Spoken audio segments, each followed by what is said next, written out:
கர்த்தருடைய பரிசுத்த நாமத்திற்கு மகிமை உண்டாவதாக. ஆண்டவராகிய இயேசு கிறிஸ்துவின் நாமத்தினாலே இந்த புதிய நாள் உங்களுக்கு ஒரு ஆசீர்வாதமான நாளாக இருப்பதாக. இந்த நாளுக்கான கர்த்தருடைய வார்த்தை சங்கீதம் 3:3.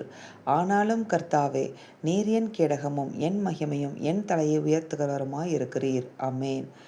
ஆண்டவரை பார்த்து தாவீது இந்த வார்த்தைகளை பேசி கொண்டிருக்கிறார். ஆனாலும் கர்த்தாவே அப்படின்னு சொல்லி ஏன் ஆரம்பிக்கிறார் அப்படின்னு நீங்கள் பார்த்தீங்கன்னா, அதுக்கு முன்னாடி வசனத்தில் அவர் சொல்லியிருக்கிறார், தேவனிடத்தில் அவனுக்கு ரட்சிப்பு இல்லை என்று என் ஆத்துமாவை குறித்து சொல்லுகிறவர்கள் அநேகராய் இருக்கிறார்கள். ரொம்ப பேர், பெரிய ஒரு கூட்டம் சூழ்ந்து கொண்டு தாவீதை, உனக்கு ரட்சிப்பு இனிமே கிடையவே கிடையாது ஆண்டவர்கிட்ட இருந்து அப்படின்னு சொல்லி அவதூறாய் தாவீதை பேசின ஒரு கூட்டம். இது எந்த சூழ்நிலையில இருந்து தாவீது வேதனையோடு இந்த வார்த்தைகளை சொல்கிறார் அப்படின்னு நீங்கள் பார்த்தீங்கன்னா, அப்சலோம் தன் சொந்த குமாரனாகிய அப்சலோமால் ராஜ்யத்திலிருந்து துரத்தப்பட்டு அவர் தாவீதை கொல்றதுக்காக தேடிட்டுருக்கிறார்.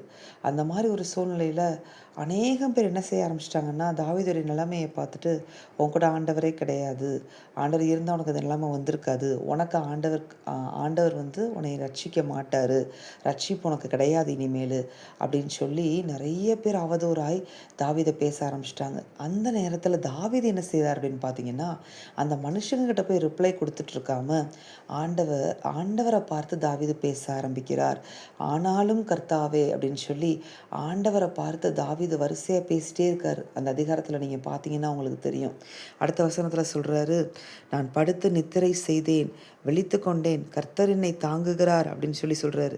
நான் கர்த்தரை நோக்கி சத்தமிட்டு கூப்பிடுறேன், அவர் தமது பரிசுத்த பர்வதத்தை எனக்கு செவி கொடுத்தார் அப்படின்னு சொல்லி ஆண்டவரை குறித்து அவர் என்ன செய்ய ஆரம்பிக்கிறார்னா, ஆண்டவர்கிட்டையும் பேசுகிறாரு, ஆண்டவரை குறித்தும் பேசுகிறாரு.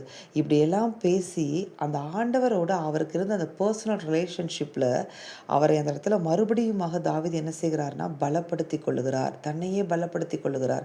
எதை பலப்படுத்தி கொள்ளுகிறார்னா, எத்தனை பேர் பேசுனாங்களோ அவங்களுக்கெல்லாம் ஒன்றும் தெரியாது, தாவீதுக்கும் ஆண்டவருக்கும் இடையில ஒரு பயங்கரமான ரிலேஷன்ஷிப் இருக்கிறது, ஒரு நல்ல ரிலேஷன்ஷிப் இருக்குது, அவருக்கும் ஆண்டவருக்கிடையே நல்ல உறவு இருக்குதுன்றது அவங்களுக்கு என்ன செய்யலை, தெரியவில்லை. தெரியாததுனால அந்தரங்கத்தில் ஆண்டவரோடு அவர் உறவாடுகிறவர் அப்படிங்கிறது தெரியாமையே வெளியரங்கமாக அவரை குறித்து அவதூறு பேசிக்கொண்டே இருக்கிறார்கள்.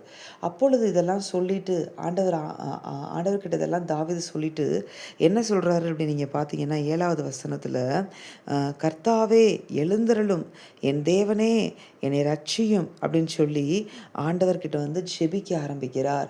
அப்படி அவர்கிட்ட ஜெபிக்க ஆரம்பிக்கும் பொழுது கர்த்தர் என்ன செய்தார் தெரியுமா?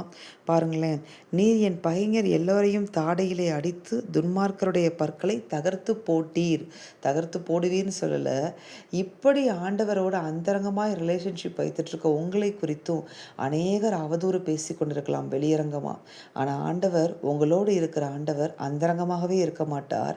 உங்களோடு அந்தரங்கமாக இருக்கிற ஆண்டவர் உங்களோடு கூட அவர் இருக்கிறார் என்பதை வெளியரங்கமாக தாவீது வாழ்க்கையில் எப்படி காண்பித்து பகைஞர்கள் எல்லாருக்கும் பேசின எல்லா சத்துருக்களுக்கும் சரி கட்டினாரோ, அதே போல கர்த்தர் உங்களோடு இருக்கிறதை காண்பிக்கும்படியாக, உங்களோடு அவர் இருக்கிறார் என்பதை வெளிப்படுத்தும்படியாக உங்களுக்காக எழுந்தருளுவார். அன்றைக்கு தாவீதை ரட்சித்த தேவன் அதே உங்களை சுற்றி அவதூறு பேசி கொண்டிருக்கிற ஜனங்களுக்கு மத்தியில் உங்களையும் ரட்சிப்பார். உங்களோடு அவர் இருக்கிறார் என்பதை காண்பித்து கொடுப்பார். அதுக்கு ரொம்ப முக்கியம் என்ன தெரியுமா? அவர் அப்படி உங்கள் வாழ்க்கையில் வெளிப்படணும்னா, நீங்கள் அந்தரங்கத்தில் தாவீதை போல கர்த்தரோடு உறவாடுகிற ஒரு பிள்ளையாக இருக்க வேண்டும்.